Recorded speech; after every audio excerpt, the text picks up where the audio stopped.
हमारे नए गली न्यूज़ इंडिया चैनल को सब्सक्राइब करें और बेल आइकन दबाना ना भूलें। हमारे साथ हैं वारिस पठान जी, एमआईएम के स्टार स्पोक्स पर्सन आप कह सकते हो उनको। चाहे गुजरात का इलेक्शन हो, चाहे वेस्ट बंगाल का इलेक्शन हो, चाहे यूपी का इलेक्शन हो, कहीं का भी हो, असद साहब के राइट या लेफ्ट में कभी भी तुमको वारिस पठान दिखेंगे। तो अब मसला ये हो गया है कि 2 दिन पहले कल ही एक खबर चली, हमने भी वो खबर चलाई कि इनके एरिया के जहाँ के ये पहले एमएलए थे, बाइकल्ला कॉन्स्टिट्यूएंसी, वहाँ की जो करंट एमएलए हैं उन पर जो है इनकम टैक्स ऑफिस ने उनकी एमएलए जो है रद्द करने की बात कही है। कुछ उनको पेपर्स मिले ऐसे, जिससे हमने यशवंत यादव से ही बात की। यशवंत यादव ने कहा कि ये फेक न्यूज़ चल रही है, लेकिन ये न्यूज़ जो है, ये चीज़ें बहुत आगे बढ़ रही है। बात करते हैं वारिस पठान जी से। वारिस भाई, आपकी वापसी की तैयारी हो रही है क्या? इंशाअल्लाह, अल्लाह चाहेगा। वह तो इज़्ज़ुमन तशा व तो ज़िल्लुमन तशा। अल्लाह जिसको इज़्ज़त देना चाहे देता है, जिसको बेइज्जत करना चाहता है बेइज्जत करता है। कि बिल्कुल चुनाव था, चुनाव लड़े हम सब। चुनाव में एक प्रतिक्रिया रहती है, एफिडेविट जो एक बहुत ही इंपॉर्टेंट डॉक्यूमेंट कहा जाता है, चुनाव आयोग की तरफ से रहता है। उसमें जो भी डिटेल्स है हमको लिखना पड़ती है, ट्रू एंड करेक्ट फैक्ट्स उसमें मेंशन करना पड़ता है। और अभी जैसा कि आपने सवाल था, तो मैंने भी सारे न्यूज़पेपर में आया, न्यूज़ रिपोर्ट में हर तरफ। एक्चुअली मसला क्या है, काय को इनकम टैक्स ऑफिस का क्या लगे इसमें? जो इनकम टैक्स ऑफिस ऐसा होता है, जो एफिडेविट हम लोग फाइल करते हैं जब चुनाव का, तो उसमें सब मेंशन करना पड़ता है, तुम्हारे एसेट्स, तुम्हारी लायबिलिटीज, तुम्हारी बीवी की, तुम्हारे बच्चों की, cash, gold, movable assets, immovable assets, सब तुमको दिखाना पड़ता है उसके अंदर। और वो ट्रू एंड करेक्ट होना चाहिए।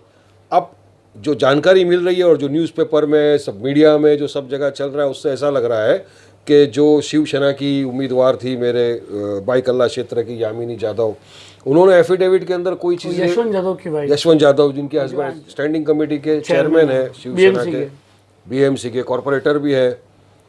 तो यामिनी जाधव ने अपने एफिडेविट में कुछ ऐसी चीज़ें बताई नहीं है, छुपाई है, जो इनकम टैक्स डिपार्टमेंट ने उसकी जब इंक्वायरी की। क्या चीज़ है वो? मतलब वो कुछ ऐसा है जो न्यूज़पेपर में आया, आज के टाइम्स ऑफ इंडिया में भी बहुत बड़ा आर्टिकल है, आज तक में है, TV9 सबने दिखा दिया। क्या है एक्चुअली पब्लिक को समझ में नहीं आ रहा है। तो मैं भी जो ये पढ़ रहा हूँ उसमें ऐसा है कि कोई शेल कंपनीज खुली थी बाहर, वहाँ पे इन्होंने इलीगल मनी ट्रांसफ़र किया, और जो मनी जिस आदमी के नाम पे ट्रांसफ़र किया, जिस कंपनी में ट्रांसफ़र किया, वहाँ का जो डायरेक्टर का नाम आ रहा है, उसका नाम नेशनल हेराल्ड जो पेपर था जिसके अंदर सोनिया गांधी और बड़े वरिष्ठ नेताओं के नाम आ रहे हैं, उसमें भी वो आदमी इन्वॉल्व है। तो एक बड़ा हवाला ऑपरेटर है, उसके पैसा वहाँ पे दिया, वहाँ से फिर कुछ चैनलाइज किया है, कोई यूए कंपनी से आया, फिर कोई मुंबई को आया, और इन्होंने कुछ वो छुपाया। तो ये इतना बड़ा कुछ स्कैम लग रहा है मुझे ये सब पढ़ने के बाद से, जो मीडिया में है, कि इसकी तफसील जानकारी होनी चाहिए, इसकी पूरी इंक्वायरी होनी चाहिए। क्योंकि ये एक छोटी सी मामूली सी बात नहीं है कि आपने एरर कर दिया लिखने के अंदर।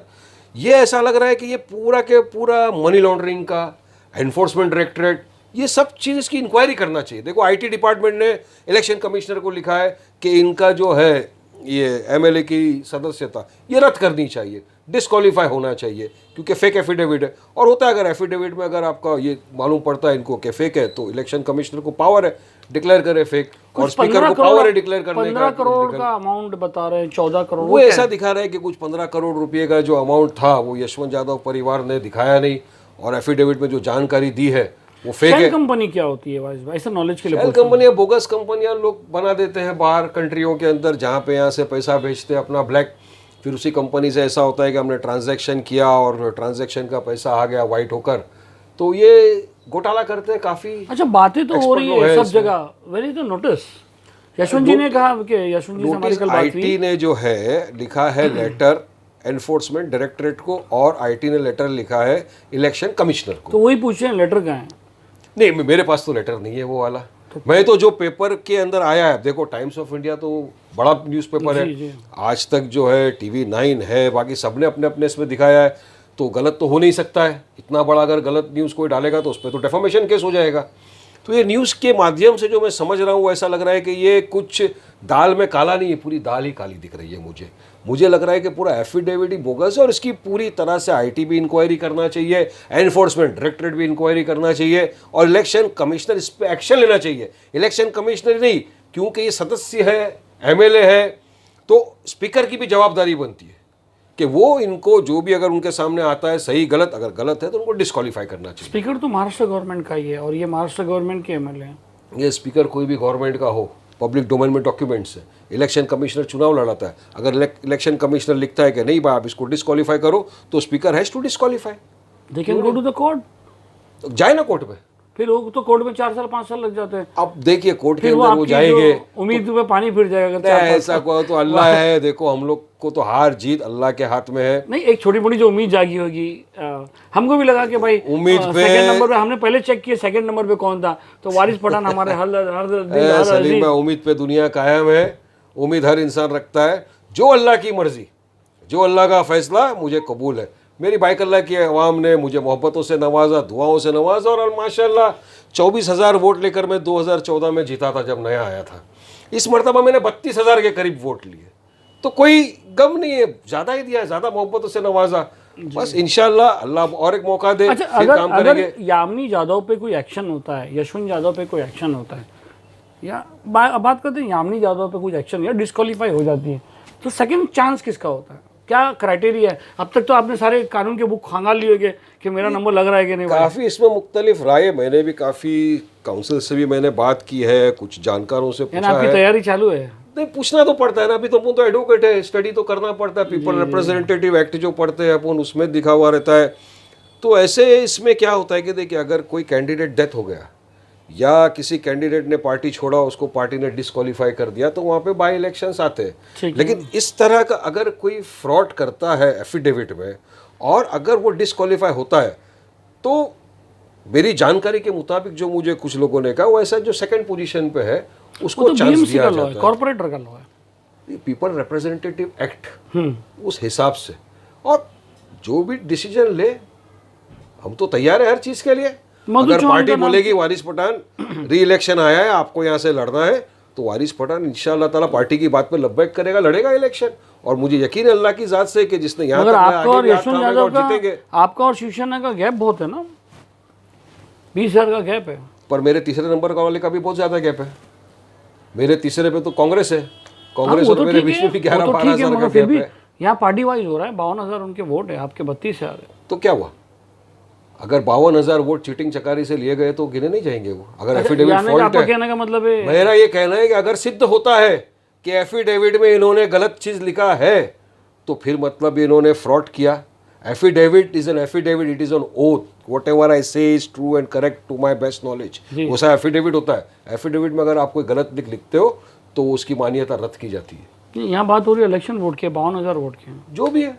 आपको क्या लगता है? अगर उनको डिस्क्वालीफाई करते तो जगह खाली तो नहीं रहेगी। मैं ये पूछ रहा हूँ, 52,000 वोट उनको मिले, उसमें कितनी वो है आपको लगता है? 52,000 जो वोट मिले उसमें सभी एक साथ लड़े थे ना। बीजेपी लड़ी साथ में, इनके एमएनएस नहीं लड़ा वहां पर, सब मैं अकेला था, मेरे विरुद्ध में सब आ गए थे। रईस शेख वहां से आपके हट गया, सेटलमेंट हुआ आपका behind the door. Behind the door नहीं था, सबके सामने था। असद साहब ने सबके सामने भिवंडी में जाकर कहा था कि रईस को यहाँ से जिताइए। तो ये कहा कि भाई, वो तो बाद में हुआ ना, पहले तो बिहाइंड द डोर मीटिंग हुई कि वारिस पठान के लिए जगह खाली की जाएगी, रईस शेख को वहाँ भी जाया जाए, क्योंकि असद साहब के एक ये जो बाइकल्ला सीट थी, ये बहुत अहम सीट थी। नहीं बिल्कुल, देखिए हमारे लिए पार्टी के लिए ले लिए थे सलीम भाई, पार्टी के लिए हर सीट अहम सीट होती है, हर कैंडिडेट अहम कैंडिडेट होता है। पर क्योंकि मैं यहाँ पे सिटिंग एमएलए था तो थोड़ी जवाबदारी ज़्यादा रहती है उसमें। और रईस शेख ने भी माना इस बात को और वो भिवंडी से लड़े। और 2 दिन पहले रईस शेख का हमने इंटरव्यू लिया था, उन्होंने कहा था कि अब वो बाइकल्ला से नहीं लड़ेंगे, और कल ये बात हो गई। क्या लगता है, रईस शेख आपके सामने लड़ेंगे? उनकी अगर इलेक्शन होता है तो क्या रईस शेख वारिस पठान के सामने वापस लड़ेंगे? क्या करेंगे? उनकी अपनी मर्जी है, वो कहाँ से लड़ना चाहे। पार्टी है, पार्टी मुझे बोले कि यहाँ से लड़ो। अच्छा, अभी ये इतना जो कल से हाइप हो गया है, तो अभी तक आपकी बात नहीं है असद साहब से? असद साहब से अभी तक बात नहीं इस मसले में? अरे ये सब तो भी इंक्वायरी चला ना। असद साहब से भी दूसरे मसले के ऊपर बात हुई थी मेरी। इस बात पहले ही बात हो गई, तो बताना नहीं चाह रहे हो? क्या बोले असद भाई, तैयार हो जाओ। देखिए, हम लोग कोई भी चीज़ पे ना इमीडिएटली कंक्लूजन के ऊपर नहीं आ जाने। जी। अभी इंक्वायरी स्टेजेस के ऊपर मैटर है। अभी आईटी ने लेटर लिखा है इलेक्शन कमिश्नर को। वो लेटर कहाँ है? वो लेटर क्यों नहीं ओपन हो रहा है? अब मैं तो कल पेपर पढ़ा, उसमें सब आया, मुझे तो पता नहीं था। यशवंत यादव का भी तो कहना सही है ना भाई, लेटर किधर है? लेटर आज ही, अगर आईटी ने उनको बुलाया है, उनसे रिटर्न में जवाब मांगा, तो एक अलग बात है। देखिए, आज बीजेपी के एक्स एमपी ने प्रेस कॉन्फ्रेंस किया, किरीट सोमैया ने। उस प्रेस कॉन्फ्रेंस में उन्होंने सारी चीज का खुलासा किया। इसमें उन्होंने लेटर भी कुछ दिखा है, उन्होंने कहा ईडी का मैटर ये है। देखिए किरीट सोमैया साहब ने क्या कहा, मराठी में कहा है। ये एक 40 सेकंड का किरीट सोमैया साहब का भी है, वीडियो देखो।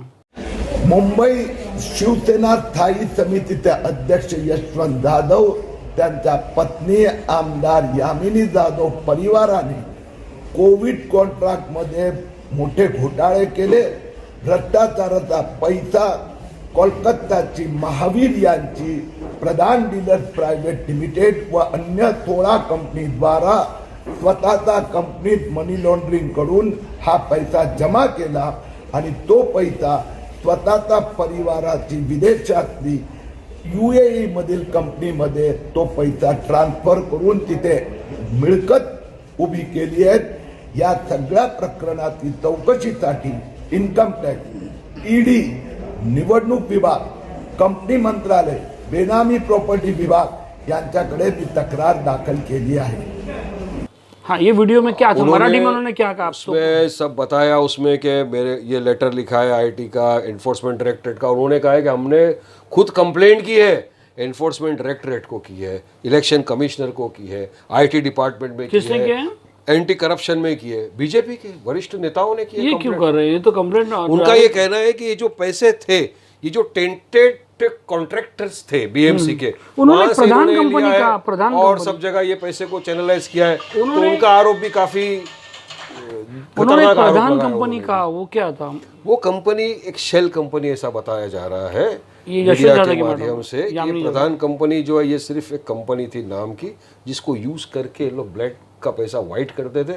और किरीट सोमैया की क्या ऑथेंटिकेशन उनके पास कहाँ से आया? ऑपोजिशन है, किरीट सोमैया साहब भी बीजेपी के ऑपोजिशन के अंदर बैठे हुए। अब वो तो करते हैं ना, अभी कोई तो आवाज उठाता ही है। बहरहाल अभी क्या लगता है, अवाम बाइकल्ला की अवाम में एक नया वो आ गया है कि इलेक्शन होएगा? कल से जो चल रहा है, कितने लोगों ने आपको कॉल किया बाइकल्ला? यार, कल से तो बहुत सारे लोगों ने कॉल किया, क्या बहुत कह रहे सी लोगों ने मोहब्बत दिखाई, दुआओं से नवाजा। काफी बुजुर्गों के फोन है, उन्होंने कहा कि वारिस भाई सब मौजे से अपने होते एरिया हैं। में चढ़ते को सलाम, सूरज को सलाम है भाई। नहीं, ऐसा बाकी नहीं है, कब किसको क्या ऐसा हो चढ़ता जाए। नहीं सलीम भाई। 2 साल हो गए चुनाव को अपने, 2 साल से जितनी भी मर्तबा, अभी तो लॉकडाउन थे, लेकिन जब जब गए अपने इलाकों के अंदर बाइकल्ला में भी, तो पब्लिक की वही मोहब्बत थी जो पहले थी। उन्होंने तो पूरी तरह वोट डाला, उनका कोई कसूर नहीं। चलो, उन्होंने मोहब्बत दिखाई, मगर देखा गया कि वारिस पठान इस इलेक्शन के रिजल्ट के बाद वारिस पठान ने बाइकल्ला छोड़ दिया। नहीं, बाइकल्ला छोड़ा किधर है? बाइकल्ला में तो मैं आता हूँ कंटिन्यू। अभी लॉकडाउन में तो आप कुछ समझ सकते हो किस तरह जाएंगे। लॉकडाउन में दूसरे आज लोग भी मैं रात को भी बाइकल्ला में था, परसों भी बाइकल्ला में था। अब बाइकल्ला के अंदर मुख्तलिफ एरिया बोलोगे कि आप यहीं बैठते हो तो ऐसा जैसे आपकी ऑफिस ले लो, आपके ऑफिस की जगह पर अभी ऑफिस के अंदर प्रॉब्लम हो गया था, इसकी वजह से ऑफिस को हमको दूसरे देना भी तो पड़ा। आपने नहीं खोले ना, बोले कि लॉकडाउन आ जरूरत गया। नहीं। अभी आप तो सीधा असद भाई भाई ने के ऑफिस कब साथ छोड़ा? असद भाई के साथ कहाँ घूम रहे, बोले छोड़ो बाइकल, अब क्या कहाँ जाने का नहीं, है। नहीं, ऐसा नहीं है। आप अब पार्टी है, देखो अब लाखों लोगों के बीच में आप अपना वारिस असदुद्दीन साहब जिंदाबाद, वारिस पठान जिंदाबाद के नारे हर जगह लग रहे, तो आप बोले बाइकल्ला क्या आने का? नहीं नहीं, वो बात नहीं है। बाइकल्ला की वजह से ही लाखों लोग नारे भी लगा रहे हैं आज। पार्टी की वजह से ही आज नाम मिला है। असद साहब, अकबर साहब का बहुत बहुत शुक्रिया अदा करता हूं मैं कि उनकी वजह से आज जो अल्लाह ने मुकाम दिया है, एक अच्छा मुकाम है। जाते हैं, क्योंकि अगर पार्टी बोलेगी कि वारिस भाई आपको जाना है गुजरात, मैं जाता हूँ। पार्टी बोलेगी तमिलनाडु जाओ, जाता हूँ। और वहाँ के भी लोग मोहब्बत से नवाजते हैं। और अल्हम्दुलिल्लाह अल्लाह सुब्हाना तआला इज़्ज़त देता है। मेहनत करती है पार्टी, मेहनत करती है। अब सब मिलके मेहनत करेंगे तो ये तो पार्टी ऊपर आएगी। तो है ना, आपने बाइकल्ला छोड़ा नहीं? बिल्कुल नहीं छोड़ा। बाइकल्ला में मैं रात को भी था, परसों भी था। आप तो मुबिन भाई को अभी 2 दिन से तो आप रहोगे मुबिन भाई ना? को आप पूछ लो, आपके तो खास है, उन लोग के साथ बैठ। अब क्या हर तो जगह जा नहीं सकता रोज ना। भाई 2 दिन से, मैं तो यही कह रहा हूँ ना कि आप 2 साल से नहीं थे, ये 2 दिन से आप ये तो घूम रहे आपको हो। दो दिन का गिना रहा हूँ मैं। हाँ। क्यों? उसके पहले पूरा रमजान के टाइम में आता था, रात को रमजान आया था तभी। आना और एक और रात को तो आपको पता है जैसे लॉकडाउन रईस के शेख की पीरियड। बात कर लो, रईस शेख जो है इस एरिया में काम कर रहे हैं, बाइकल्ला में भी कर अरे रहे आप हैं। मेरा इंटरव्यू लेने हैं, उनके बात करने हैं। नहीं, मैं कंपेयर कर रहा हूँ। अरे कम पे हमने ये चलाया था कि हेल्दी कंपटीशन होता है। वो बड़े बड़े लोग हैं, बड़े बड़े लोग हैं, उनकी बात मत करो। मैं छोटा क्या सा लगता है, रईस शेख कार्यकर्ता आपके आदमी सामने हूं। लड़ेगा? लड़ना चाहे लड़े, वो उनकी मर्जी। कहीं से भी वारिस हिंदुस्तान पठान के की किसी क्या कोने मर्जी से है? भी लड़ सकते हो। वारिस पठान की क्या मर्जी है? क्या डायरेक्ट सेकंड नंबर पे मेरा नाम आ जाए, मैं बैठ जाऊँ? हर आदमी यही चाहेगा। सही बात है, हर इंसान ह्यूमन मेरी टेंडेंसी जगह है। मेरी जगह मैं कोई भी रहूं तो मैं भी होएगा, ये सोचूं तो वही कि या अल्लाह चाहेगा, डायरेक्ट सीधा वही कर। सोचेगा कि इलेक्शन क्या, बाई इलेक्शन की जरूरत है, मैं तो सेकंड नंबर हूँ। अगर इन लोगों ने जीता है इस तरह से तो रॉन्ग है, तो मुझे मौका मिलना चाहिए मेरी बाइकल्ला के अवाम के लिए। तो भारत में ये सोचता है, लेकिन जो कानून का फैसला जो स्पीकर फैसला करेगा वो करना पड़ेगा। बहुत सारे आपके साथी थे, उन्होंने भी आपको छोड़ दिया। चलो वो तो चलता क्या है, बहुत होता सारे है लोग आते सलीम भाई जाते हैं। आपको, नहीं वो तो हमारे साथ भी ये तो ऐसे ही होता है। जिंदगी है। नहीं नहीं खैर ठीक है, हम जब से पैदा हुए थे तो बचपन अपना से कुछ सवाल साथ वापस चले, लेते हैं, फिर क्योंकि हटते गए, हमारे हटते साथी गए। भी रहते हैं जो हमारे साथ रहते हैं, फिर चले चले जाते हैं। मैं अपना सवाल वापस लेता हूँ। अब बहरहाल वारिस भाई, एक उम्मीद की किरण जागी है लोगों में और आप में भी, कि आपका चेहरा बता रहा, हंसता हुआ नूरानी चेहरा, कि कहीं ना कहीं वारिस पठान को उम्मीद जानी। वारिस पठान सब जो है पीपल रिप्रेजेंटेटिव एक्ट, ये एक्ट वो एक्ट सब चेक कर रहे हैं कि क्या है क्या नहीं है। आपकी जो मीडिया वाले हैं ना, वो कल से लेके मुझे अब तक सब फोन कर करके पूछ रहे हैं कि वारिस भाई आप उनको पीपल रिप्रेजेंटेटिव एक्ट ये सब बताओ, पढ़ाओ, तो कम से कम कुछ जान तो लूँ मैं कि क्या है। तो समझ में आ गया कि क्या हो सकता है, लेकिन इंशाल्लाह होप फॉर द बेस्ट। उम्मीद है अल्लाह की इजाज़त से कि यहाँ तक आए तो आगे भी अल्लाह अच्छा, साथ यशवंत यादव कह रहे हैं कि बार बार कि ये फेक न्यूज़ एक प्रोपोगेंडा है और ये अच्छी पत्रकार जर्नलिज्म नहीं है। तो उनको बोलो डेफामेशन फाइल करें। अगर उनको लगता है कल कि हमारी Times बात of- हुई है, हमने उनसे सुनिए सलीम भाई, अगर उनको लगता है कि आज तक ने या टीवी 9 ने या टाइम्स ऑफ इंडिया ऐसे बड़े पेपर ने, अखबार ने अगर ये न्यूज़ फेक चलाई है तो उनके खिलाफ डेफामेशन करें। डेफामेशन करने से कौन रोकता है? मानहानि का दावा करो, 100 करोड़ का मानहानि का दावा कर सकते हो आप उनके ऊपर, वो भी चैलेंज करेंगे उसको। देखिए इतनी बड़ी जो न्यूज़पेपर अखबार जो चीज़ चलाता है तो जिम्मेदार जवाबदारी के साथ बहुत साथ सारे पत्रकार है। ऐसे बहुत सारे टाइम हुआ है कि उनकी न्यूज़ भी वो रही है, ऐसा ये 100% तो नहीं है वारिस भाई। देखिए ये जो इतना बड़ा न्यूज़ कोई चलाएगा तो सलीम भाई मैं समझता हूँ जब तक, क्योंकि पत्रकारों से मेरी भी अच्छी दोस्ती है काफ़ी लोगों से, पूरी इंक्वायरी करने के बाद ही चलती है। ऐसा नहीं है कि चला दिया भाई किसी ने भी। तो आपको लगता है कि फेक है तो आपके पास कोर्ट के दरवाजे खुले हैं, आप जाइए कोर्ट में, कौन रोका है आपको? ठीक है, बाइकल्ला में किस किस से बात हुई अभी तक आपकी? अरे बाइकल्ला में जो आपके माशाअल्लाह। अपोनेंट की बात कर रहा हूँ। देखिए एक चीज़ है, चुनाव लड़े अपोनेंट हो जाता है आदमी, वो अपोनेंट है, लेकिन आपने देखा पूरे चुनाव में किसी ने एक दूसरे को ना गाली गलौज किया, ना हाथापाई, ना मारामारी, कुछ नहीं। फ्री फेयर इलेक्शन लड़ा बाइकल्ला के अंदर हम लोगों ने। अब जीत हार अल्लाह के हाथ में, वो जीते मैं हारा, नो प्रॉब्लम, फिर आगे जीतूंगा इंशाअल्लाह ताला। देखिए इलेक्शन एक हारा हूं। कैंडिडेट है आपके सलीम भाई, इलेक्शन हारा हूँ, हौसला नहीं हारा, बहुत हौसला बुलंद है, इंशाल्लाह ताला जीतेंगे फिर से। ये तो वारिस पठान जी इलेक्शन हारे थे, हौसला नहीं हारे, हौसला अभी भी उनके बुलंद है। इसलिए अभी वो सारे पेपर्स वगैरह चेक कर रहे हैं कि इनका नंबर कैसे लगता है। Let the law take it on course. Waris भाई इंतजार करते हैं और अल्लाह की जो मर्जी होगी इंशाल्लाह वही होएगा। हम तो बैठे थे, ये आ गया अचानक, ठीक है, जो अल्लाह की मर्जी थी जब भी आया और अल्लाह ने चाहा तो सब ठीक हो जाएगा सलीम भाई इंशाल्लाह। बहुत बहुत शुक्रिया वारिस भाई, लगे रहो, बस दुआ आपका करो। टाइम देने के लिए। और हम चाहते हैं कि आप और बुक निकालो और लॉ निकालो ताकि आप डायरेक्ट इलेक्शन कमीशन के पास से एमएलए की सर्टिफिकेट लेके चले जाओ। अरे नहीं, लॉ की जानकारी होना जरूरी है, एज अ लॉयर हर चीज़ की जानकारी रखना जरूरी है, तो पढ़ लेते हैं। बहुत बहुत शुक्रिया वारिस भाई गली से बात करने के लिए।